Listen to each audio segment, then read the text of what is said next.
Selamat datang kembali Mitra UNS. Tadi di segmen pertama kita bersama Bu Nur Arifah telah membahas sedikit tentang profil pendidikan, tentang sejarah berdirinya FKIP UNS, khususnya bidang prodi pendidikan bahasa Inggris.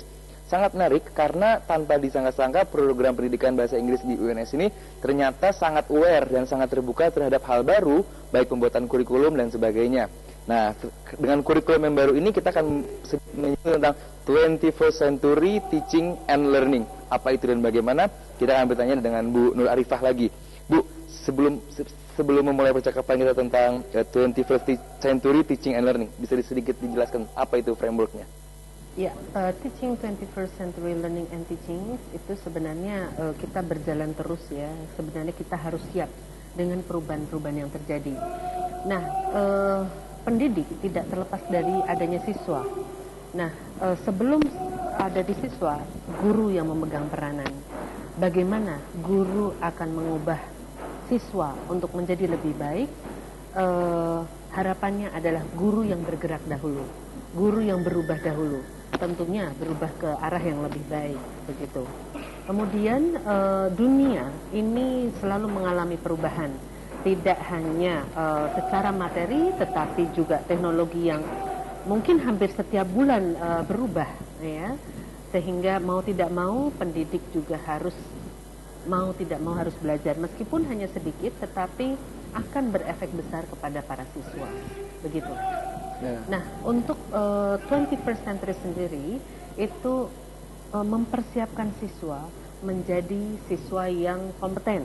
Artinya kompeten dari 4 hal: kompeten communication, yaitu komunikasi, kompeten di bidang kreativitas, kompeten di bidang critical practice, jadi siswa berpikir kritis, berlatih kritis. Kemudian yang terakhir adalah tidak meninggalkan dari satu lagi, kolaborasi. Jadi kolaborasi, work in groups, tidak hanya dengan teman-temannya, tetapi bagaimana mempersiapkan siswa didik ini menjadi manusia yang siap untuk hidup global. Oke. Adanya beberapa kompetensi-kompetensi dasar tadi yang merupakan unggulan dari 21st Century Teaching and Learning. Berarti dengan demikian ada kecakapan-kecakapan tertentu yang harus dimiliki oleh lulusan dari program pasca sarjana ini. Lalu sistem seperti apa, Bu, yang Ibu buat dengan tim 21st Century Teaching and Learning ini untuk make sure atau ensure untuk memastikan bahwa lulusan tersebut mampu atau cakap memiliki 21st century skill tersebut? Iya. Mahasiswa pasca sarjana tentunya tidak terlepas dari teoritis. Ya. Nah, di awal-awal biasanya 75% adalah teoritis, kemudian 25% adalah praktis.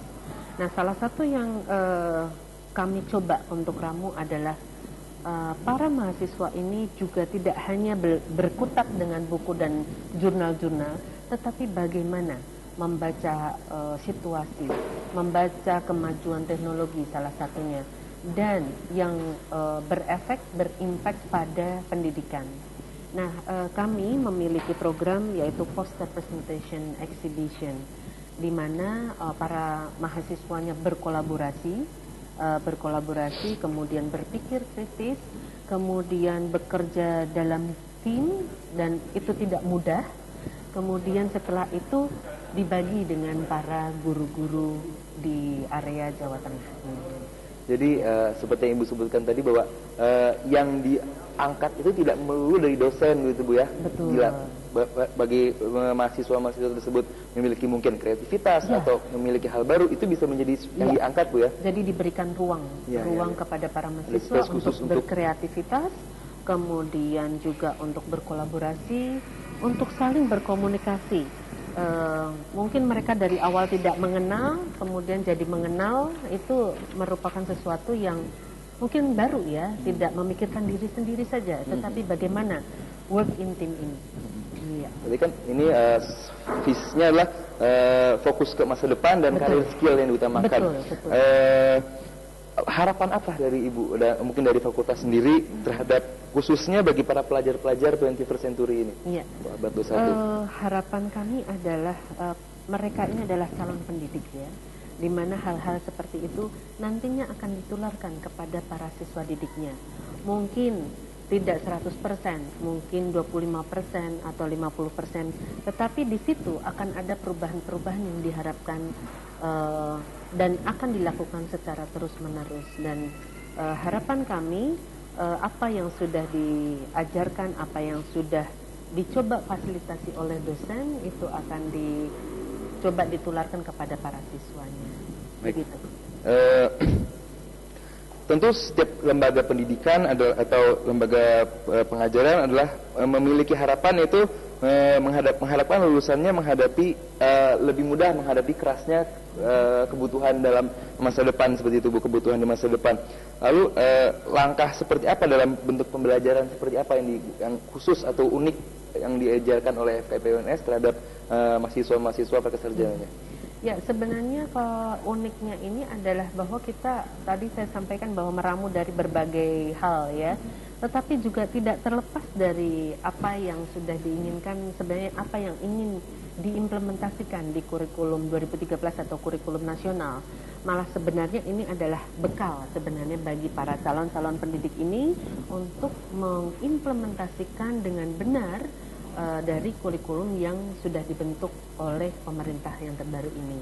Artinya dengan model-model seperti ini mereka akan membawa siswa didiknya ke arah yang lebih baik, lebih berkreativitas, lebih bisa berkomunikasi, lebih bisa saling berkolaborasi, bekerja sama, dan juga lebih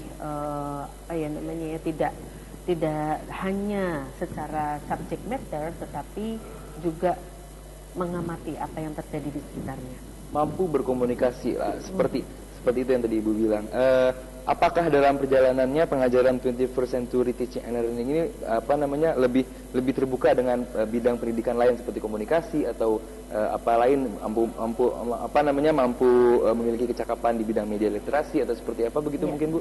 Ada dua hal di sini, komunikasi secara verbal dan juga komunikasi ini di dalamnya adalah pemanfaatan gadget-gadget. Kita ketahui bersama bahwa anak SD sekarang sudah luar biasa ya dengan gadget-gadgetnya gitu.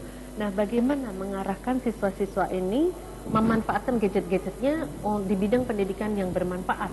Nah, disinilah peran guru, bahwa kita para guru tidak hanya tahu saja, tetapi mencoba menggabungkan antara komunikasi menggunakan gadget dan juga secara verbal, di mana di dalamnya adalah kolaborasi kerjasama di dalam grup. Begitu. Di sini saya baca juga ada salah satu fokus yang diutamakan dalam program 21st Century Teaching and Learning Ibu adalah menyiapkan lahan-lahan pendidikan atau lahan kerja bagi para lulusannya. Seperti apa, providing opportunities ya kan tadi Ibu bilang. Seperti apa itu Bu, menyediakan lahan-lahan pekerjaan bagi pelulusan? Dari lulusan pasca sarjana dari FKIP UNS. Iya. Saya yakin dengan adanya mahasiswa yang diperkenalkan dengan seperti ini, mereka akan lebih percaya diri, ya akan lebih luas wawasannya, dan juga siap untuk bekerja di kancah internasional. Iya, karena dengan kepercayaan mereka bisa. Cara Ibu 21st Century Teaching and Learning bukan tidak mungkin nantinya dilirik oleh pemerintah nasional, nantinya bisa menjadi program kurikulum nasional Bu ya, kalau seperti mudah-mudahan demikian. Mungkin ya kan, karena program ini baru, beda, dan istilahnya lebih mahasiswa oriented gitu Bu, lebih student oriented. Jadi kan istilahnya mahasiswanya juga lebih dimanusiakan seperti itu Bu ya, lebih istilahnya kita mampu menunjukkan gitu kan. Karena banyak sekali mahasiswa yang ternyata pintar, ternyata cerdas, ternyata memiliki kecakapan banyak, namun karena tidak adanya lahan untuk berkreativitas, berkreasi, akhirnya kreativitas tersebut dipendam. Karena tidak memiliki lahan atau wadah untuk menunjukkan kemampuan mereka. Tidak seperti poster exhibition yang nanti akan kita bicarakan di segmen selanjutnya. Kita akan kembali lagi setelah ini ya.